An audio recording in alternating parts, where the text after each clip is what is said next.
Good Tuesday morning, and thanks for joining us from the Ohio AgNet, the voice you know with the news you trust studio, sponsored by the Grain Equipment Company, where innovation meets execution. I'm Joe Everett. Well, currently 14 degrees outside here at the farm this morning, and we didn't get a lot of snow in this area, maybe just a couple of inches. Unlike some other places around the state, we didn't have much to clean up, but it was still a nice snow to take the kids out sledding. Looking at a couple notes on the calendar, don't miss your chance to attend a Seed Consultants Winter Agronomy meeting. To learn more, visit seedconsultants.com. Then, powered by soy biodiesel, today we'll be visiting the folks at Ohio Corn and Wheat Growers to learn on some of the updates and things they are working on for Ohio corn and wheat. Looking at some of your agricultural news headlines, Ohio farmland owners are set to face significant property tax increases in 2025 due to higher current agricultural use values, CAUV. Updated every 3 years, CAUV is based on net agricultural income rather than market value. For 24 counties updated in 2024, the average CAUV per acre rose to $1,616, up 113% from 2021. This increase stems from higher crop prices, improved yields, and lower capitalization rates. Although crop prices and interest rates are shifting, their impact on CAUV calculations will lag due to the use of historical averages. Woodland owners, however, will likely see lower taxes as clearing costs rise, reducing their CAUV. Legislative changes like Ohio House Bill 447 and potential reforms by the Joint Committee on Property Taxation Review and Reform aim to stabilize valuation methods but remain under discussion. For detailed CAUV data and methodology, visit the Ohio Department of Taxation's website, and you can find this full article at ohioagnet.com. Well, China has now approved fine gene-edited crop varieties and 12 types of genetically modified soybeans, corn, and cotton. The expanded approvals are intended to boost high-yielding crops, reduce the need for imports, and ensure Chinese food security. The Ministry of Agriculture and Rural Affairs awarded safety certificates to the 17 crop varieties, according to a document on its website. The approved gene-edited crops included 2 soybean varieties and 1 of each wheat, corn, and rice. China mostly imports genetically modified crops like corn and soybeans for animal feed, while cultivating non-GM varieties for food consumption. Many Chinese consumers remain concerned about the safety of genetically modified food crops. The document says the safety certificates for the newly approved varieties are valid for 5 years, starting from December 25, 2024. China has also approved importing an insect-resistant and herbicide-tolerant genetically modified soybean variety from the German firm BASF exclusively as a processing material. Well, the sheep industry wants 2025 to be the best year yet for education. The American Land Board's 2025 program includes workshops and summits aimed at equipping sheep producers with the necessary tools and resources to profitably grow their operations. They're encouraging producers to begin planning their year by discovering more about several upcoming opportunities, including 6 targeted grazing workshops on the 2025 schedule. The rapid development of urban-scale solar farms across the country has stimulated a significant need for sheep grazing as a means of vegetation management. There are also increasing opportunities for sheep grazing contracts in wildfire-prone areas. Sheep grazing helps eliminate dried plants that otherwise could become wildfire fuel. Stay tuned. We'll be back to take a look at today's weather after this. Watch your step, Ohio. Winter weather is here, so let's keep your team from slipping on the job. Make sure to examine your work areas daily and clear hazards that could result in a potential fall. Hoses, cords, buckets, farm tools, and equipment can all pose a problem. As the days get darker, you'll want to replace any poor lighting, too. Keep walkways and entrance areas clear, dress for the weather, and stay safe and warm. This safety tip brought to you by the Ohio Bureau of Workers' Compensation. Visit pwc.ohio.gov for more safety resources. Did you know soybeans' #1 customer is animal agriculture? That includes Ohio's beef farms. Research from the Soy Checkoff found that U.S. beef operations use over 1.3 million tons of soybean meal every year. That's the meal from about 55 million bushels of U.S. soybeans. Essential protein, energy, and amino acids. High-quality feed for heart-healthy beef. Soybeans, feeding the industry that feeds us. Brought to you by Ohio's soybean farmers and their checkoff. You're tuning in on the Ohio AgNet. Today's weather brought to us by Seed Consultants. Simply better performance online at seedconsultants.com. Here's the forecast. Sunshine trying to break out over a large part of Ohio here for your Tuesday. I'm Chief Meteorologist Ryan Martin. Let's take a look at that Ohio forecast update. No major weather issues here. We got that out of our system, I think, several days ago, and we're still trying to work through our forecast going forward. It has a lot of high pressure in it, honestly, and high pressure, for the most part, will equal some sunshine. Now, this is Arctic high pressure, so it's not like it's going to be balmy, sunny, and we get to do whatever we want. The snow that we picked up, if you picked up a lot, is going to be around for a while because cold air is definitely going to dominate the forecast for this week, next week, and beyond. But we are going to be seeing sunshine through the day today, which will facilitate some snow melt, and I think we see decent amounts of sunshine for tomorrow as well. Have to watch a little bit of a lake effect trying to come off the Great Lakes in northwest Ohio overnight, tomorrow night into early Thursday, as well as northeast Ohio. Northeast is where I think we can have the biggest threat of accumulation, so watch that. But by Thursday afternoon into Friday, we're back to sunshine. We've got a weather system coming up from the southwest Friday night into early Saturday. Light snow and flurries can come out of that. Quick dusting to maybe an inch or two in spots. It's not a big deal, but definitely some clouds and some fluffy snow blowing around. Getting into a Saturday midday, we're done with that, getting back to partly sunny skies. Sunday looks to be partly sunny as well. Got a Clipper system moving through the Great Lakes and into Canada overnight Sunday night into Monday. Watch some clouds from that getting down into Ohio probably to start next week, but by Tuesday we're done. Partly to most nice for the rest of next week, but cold for sure. Another round of Arctic air settles in with high pressure and stays here. Same basic story in for the week of Inauguration Day. I'm meteorologist Ryan Martin. Thanks, Ryan. Well, the Farmers National Company says there are more motivated land buyers in today's market than there are willing sellers. Land values have remained quite stable in the Midwest despite the pressure from lower net farm income, declining commodity prices, higher interest rates, and increased input cost.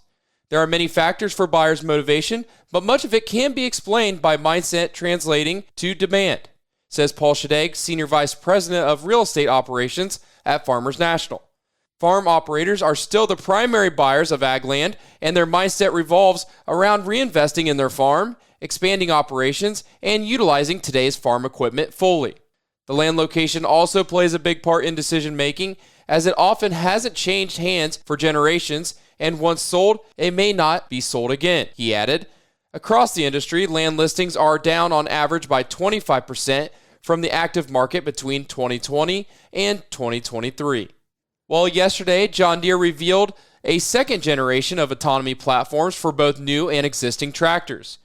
Deere also put forward plans to expand its autonomy footprint to tractors used in orchards, articulated trucks used in quarries, and mowers used to maintain commercial landscapes. By way of Deere's Operations Center, customers can monitor the machine's activity and see performance data. With autonomy-ready tractors from the factory and the second-generation perception system, these tractors will be able to do every job a tractor does on the farm: fall tillage, spring tillage, planting, and grain cart operations, says Willie Pell, CEO of Blue River Technology. How are farm input costs for the year expected to shape margins for ag producers? Let's hear more from Rod Bain from the U.S. Department of Agriculture. Tighter margins for farm producers in 2024 and expected to at least start in 2025, due in part to input cost. We're seeing commodity prices which have fallen pretty fast, pretty far, pretty quickly, but not all the input prices have done the same, and that's kind of where we end up with these tighter margins. USDA Chief Economist Seth Meyer says some input costs have come down over the past year. Fertilizer prices have come down. Are they all pre-pandemic levels or this last pre-spike levels? No, they haven't. One input expected to remain high cost, especially in ag sectors such as specialty crops: labor. And that's been one of the inputs which is not expected to moderate in price, and that input remains strong. So that means you're facing a lot of competition from overseas, that trend of horticultural product imports. But overall, in 2025, our expectations at USDA for a mixed bag when it comes to some of those input prices in the next year. I'm Rod Bain reporting for the U.S. Department of Agriculture in Washington, D.C. Thanks, Rod. Well, the National Pork Producers Council commends President Biden for signing the Beagle Brigade Act into law. It provides statutory authority and reliable funding to the National Detector Dog Training Center. Pork producers employ many biosecurity measures to keep foreign animal diseases out of their herds, says Lori Stevermer, National Pork Producers Council president. As pork producers, we're grateful this Beagle Brigade Act will continue to keep our food supply more safe and secure for everyone. The U.S. Customs and Border Protection trains beagles and other dogs at U.S. ports of entry to spot contraband fruits, vegetables, and meat products in international passenger baggage, mailed packages, and vehicles entering the United States. The Beagle Brigade Agriculture K-9 team bolsters national security by performing critically important inspections at ports of entry. Further away, at our nation's ports, the Beagle Brigade helps ensure that foreign animal diseases travel past our ports. Steve Vermeer added. Stay tuned. We'll be back with the grain analysis and your overnight markets after this. In a time of tight margins when every penny counts, could you be saving more on your monthly energy bill? Ohio Farm Bureau is here to help members get competitive electric and natural gas supply prices through its energy savings program. Participants save an average of 10% on their rates. Let Ohio Farm Bureau help you take the guesswork out of energy savings. Request your free bill analysis at ofb.ag/energy program. Savings not guaranteed. Actual savings may vary. Nearly 90% of farmers say that financial worries, constantly changing market conditions, and other uncontrollable variables take a toll on their mental well-being. Add in the weather and family dynamics, well, it's a lot to handle alone. But did you know farmers and their families can receive free confidential services from licensed professionals? Support is available 24/7 to help with the challenges you face. Look for Farm Family Wellness Alliance under the Resources tab at farmfoundation.org. Take care of yourself. Your well-being matters. Today's market analysis is brought to you by the Louis Dreyfus Company, excited to be building the newest state-of-the-art soybean crush facility in Upper Sandusky, Ohio. Call 574-566-2113 for information on soybean marketing to LDC. Here's Ryan Martin. Grain markets finish out the Monday trade in the green, but off of the highs that we saw in the overnight and early day trade. I was really excited as I started to see the markets open up yesterday, as we mostly erased what we saw in terms of the falling apart last Friday. But as we moved through midday, we came off of those highs, finishing 5 to 7 higher on corn, anywhere from 4 to 11 higher on beans. Honestly, that 4 to 11 is a bit of a misnomer because the 11 is in the January contract, which is in the delivery period. March is the one that matters. So if you just look at March, we were 4 to 6 higher in beans. Soybean meal finishing a bit lower, bean oil stronger. Wheat, double-digit gains in Chicago, KC, and Minneapolis markets overall. As we take a look at the reasons why, well, the market got a little bit excited early on. There was some rumors, or at least some word, that Trump administration aides had been advancing a notion and talking the president or the upcoming president back from maybe being as strong on tariffs right out of the gate on this drug issue. So the market really kind of jumped a little bit. Trump is claiming that China's Washington Post tariff info is wrong. And we also saw abundant world supplies gain in standing in the marketplace yesterday. The biggest thing, again, we heard out of a private group that Brazil production was going to be raised by that group to 171 million metric tons.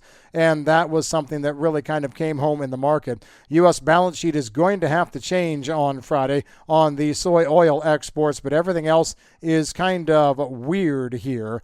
The President-elect Trump did say in that Washington Post report that his aides are considering a narrow tariff plan on critical imports. That was false. So the market also retreated a little bit on that change of information. We'll see. Inauguration Day, 2 weeks away from the trade yesterday. And again, the USDA report on Friday is going to be the big one that we have to pay attention to. I'm Ryan Martin. Thanks, Ryan. Looking at your overnight markets, brought to us by Seed Consultants. Simply better performance online at seedconsultants.com. March corn, $4.55 1/4, down 2.5. May corn, $4.62 3/4, down 2.5. January soybeans, $9.91, down 1.5. March soybeans, $9.91, down 6 3/4. March wheat, $5.36 3/4, down 3 3/4. In livestock, from yesterday's close, February live cattle $195.20, up $1.15. April live cattle $197.27, up $1.27. February lean hogs $79.65, down $1.12. April lean hogs $85.87, up 10 cents. March feeder cattle $265.55, up $1.37. This is the Ohio AgNet.